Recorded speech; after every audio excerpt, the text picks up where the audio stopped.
Então, assim, o sionismo é colonialismo. Então, se você diz que é um colonialismo de esquerda, isso para mim é uma deformação, isso não existe. Agora, verdade que, assim, quando eu estive na Palestina, quando eu estive em Israel, em 1998, eu pude ter a oportunidade de conversar com esses pacifistas do Gush Shalom. Não sei nem se o Gush Shalom ainda existe, Gush Shalom, Peace Now, que são pessoas que são reconhecidas como sionistas de esquerda. Pelo menos, o Breno, eram pessoas assim abertas ao diálogo, pelo menos algum diálogo. Quer dizer, esse conflito não pode ser na pólvora o tempo todo. É preciso ter um diálogo, uma negociação. Mas é preciso que o outro lado esteja disponível para isso também. Israel não está. Quando Israel parecia estar, na verdade, estava enganando os palestinos, como foi o caso de Oslo. Então, assim, o palestino, quando ele não é tapeado pelo discurso dos dois estados, ele é bombardeado. Porque, na verdade, o compromisso de Israel é a instauração, a colonização completa do território. Então, mas assim, eu ainda acho menos mal, o menor dos problemas, o sionista de esquerda, pelo menos, apesar de que eu acho um absurdo essa expressão, mas pelo menos é possível conversar, ter algum nível de diálogo. Agora, atualmente, com o que está lá, não há diálogo, não há possibilidade de diálogo. É a extrema-direita, é o bolsonarismo. Né? Então, mas, de qualquer maneira, eu sempre achei a ideia de um, de um, de um colonialista de esquerda, né? Que o sionismo é colonialismo, eu sempre achei muito estranho isso, nunca me convenceu muito. Eu Discurso. tenho até bons amigos que são pessoas queridas, que eu gosto muito, mas assim, eu acho estranho. O discurso, tanto do sionismo de esquerda quanto desses setores mais liberais da esquerda brasileira, é favorável à criação do Estado palestino, mas contra a violência. Normalmente é esse o discurso. Não é? Sim. Agora, numa situação como a atual, onde não há saída pacífica possível para o Estado palestino, a resistência palestina recorre à violência. Como ela recorre à violência, aí esses setores não aceitam mais a resistência palestina, porque só aceitam se ela for pacífica. Como é que resolve essa situação? Ou seja, esses setores, na prática, acabam abandonando qualquer tipo de solidariedade real à resistência palestina nas circunstâncias como as atuais de massacre armado de Israel sobre Gaza? Olha, Breno, eu sou a favor do diálogo, claro, né? Eu sou a favor da dialética.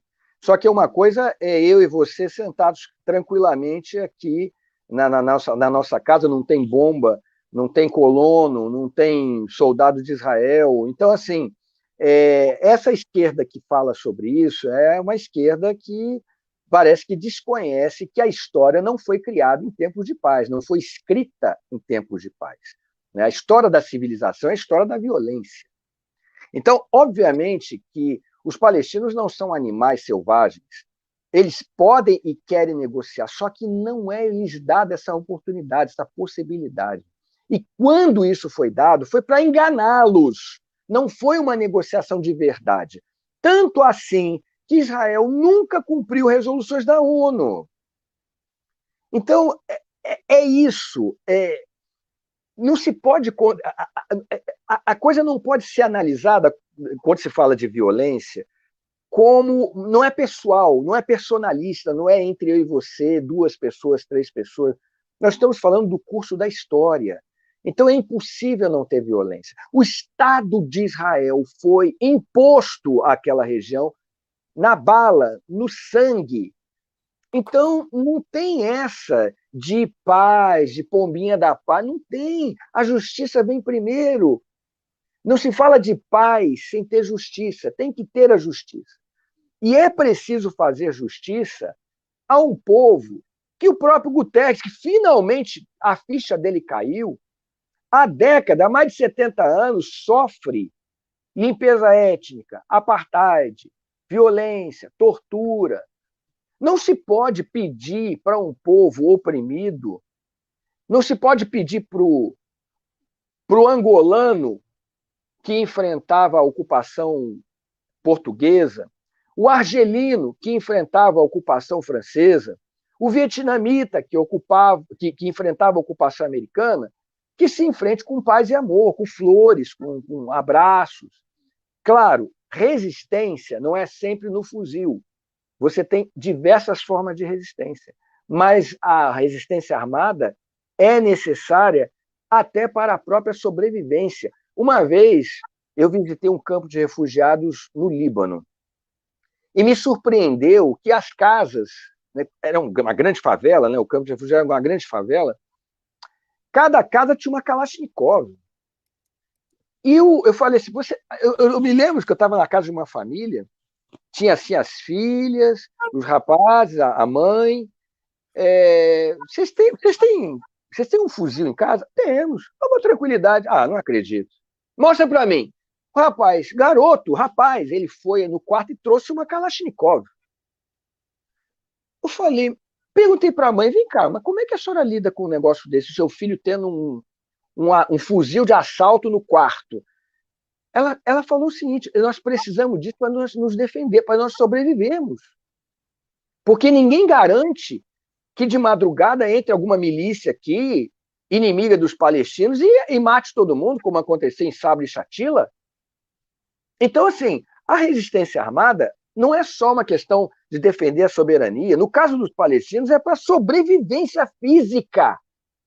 Você tem imagens, por exemplo, nas redes sociais, de autoridades da polícia entregando fuzis M16 na mão dos colonos. Mas os palestinos não recebem. Por que o palestino não recebe? Por que não existe o quiprocó? Por que a autoridade palestina, diante de uma cena como essa, não entrega fuzis para a população para se defender? Como fez, por exemplo, os sandinistas. Distribuiu fuzis à população para se defender contra uma possível invasão dos americanos. Em Cuba, a mesma maneira. Mas o problema é esse: a autoridade palestina não está lá para defender os interesses dos palestinos. Está lá para defender os interesses de Israel. Então, assim, a pessoa que diz, não, é a violência, somos contra a violência. Mas, claro, por conceito, nós somos contra a violência. Eu sou a favor da dialética.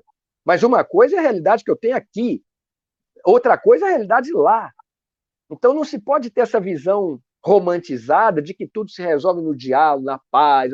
Não, a história não é feita assim, infelizmente. Eu gostaria que fosse diferente, mas o realpolitik é completamente diferente.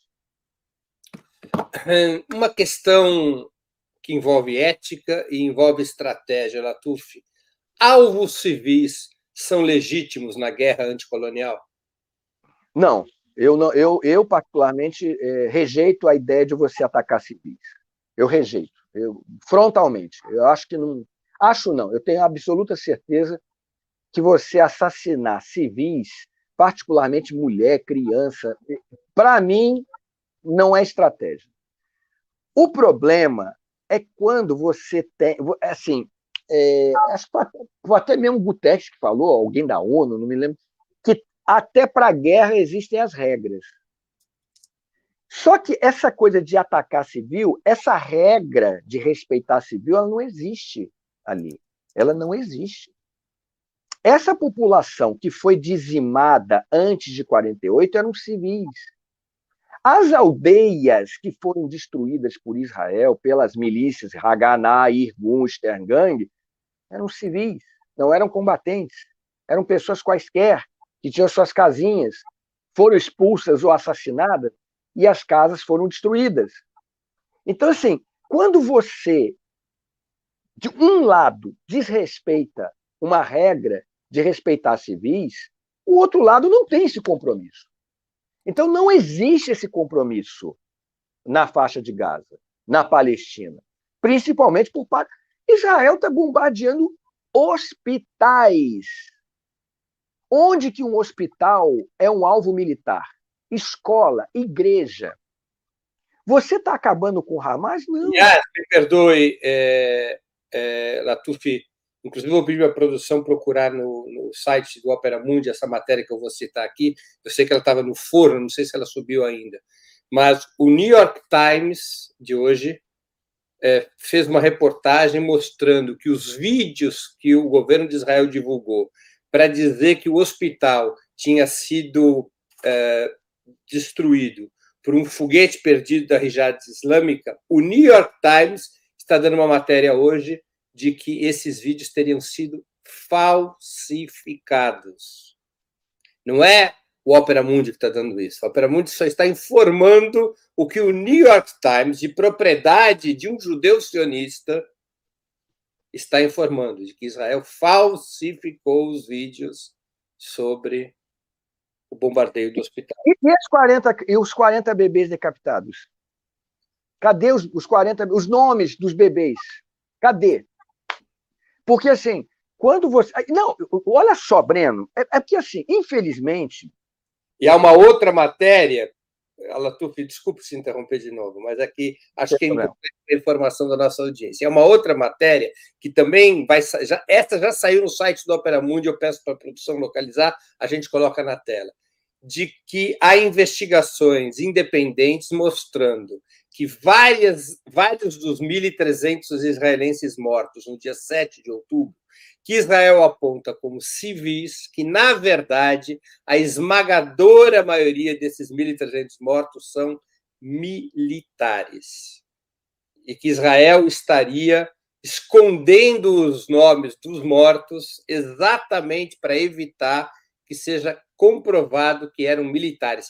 Isso também está sendo investigado por jornais da mídia ocidental, o que comprova a tese ao menos parcialmente, comprova a tese do Osama Hamdan, na entrevista que ele me deu, em que ele fala isso. Por que Israel não deu todos os nomes dos mortos? Por que deu apenas 400 e poucos nomes e depois parou? E olha que interessante, quando teve a notícia de que haviam 40 bebês decapitados, um número redondo, quando eu ouvi isso, eu já achei estranho, número redondo, né? Juntaram 40 bebezinhos inocentes, 40, não pode ser 39 nem 41, foram 40 e cortou a cabeça de cada um deles, né?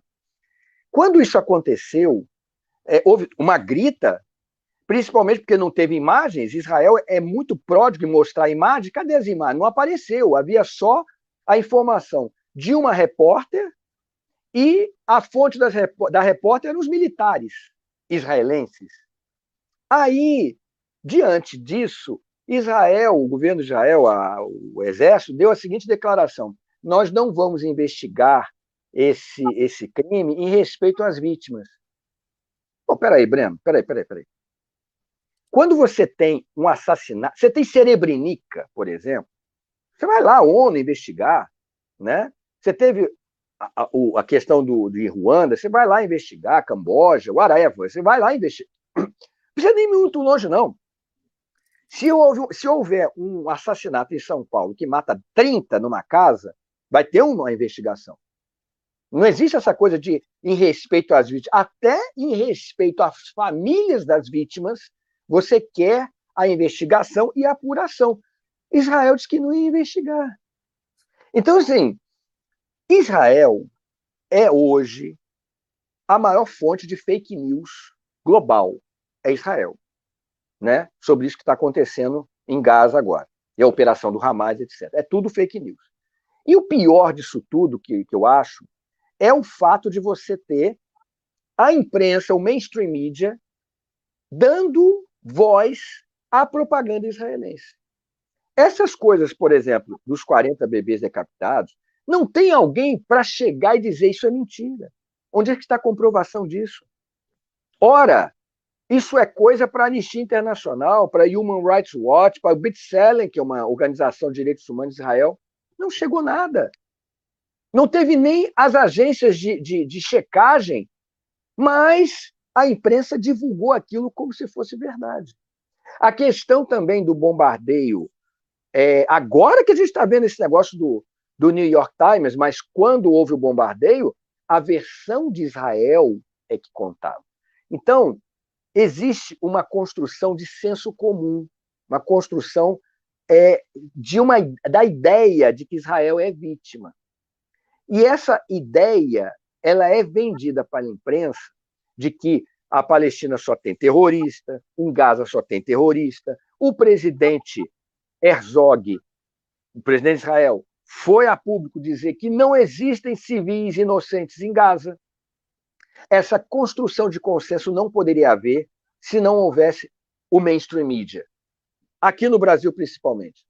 Você vê as matérias como elas são assinadas, as matérias como as manchetes como são construídas, todas elas favorecem a Israel, apresentam Israel como vítima, como se isso que tivesse acontecido aconteceu por acaso, né? Ou seja, o Hamas levantou um belo dia de manhã, que maravilha, que belo dia para atacar Israel, como se fosse coisa de cabeças malvadas, planejando a morte de civis inocentes.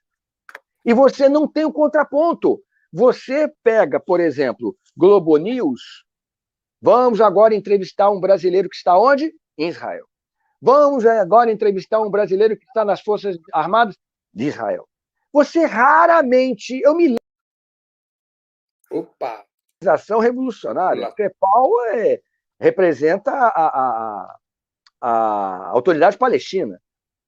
Mas a FEPAL, para dar a versão do palestino, estava com o pires na mão, pedindo um espaço para poder falar.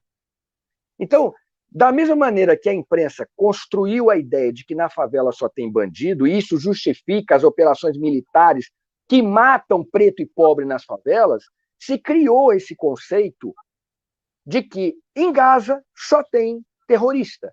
2 milhões de almas em Gaza, cercadas naquele território, podem ser simplesmente varridas no mapa, assassinadas, porque são todos terroristas. E a imprensa ocidental, e a nossa também, o mainstream mídia brasileiro, é cúmplice desse genocídio.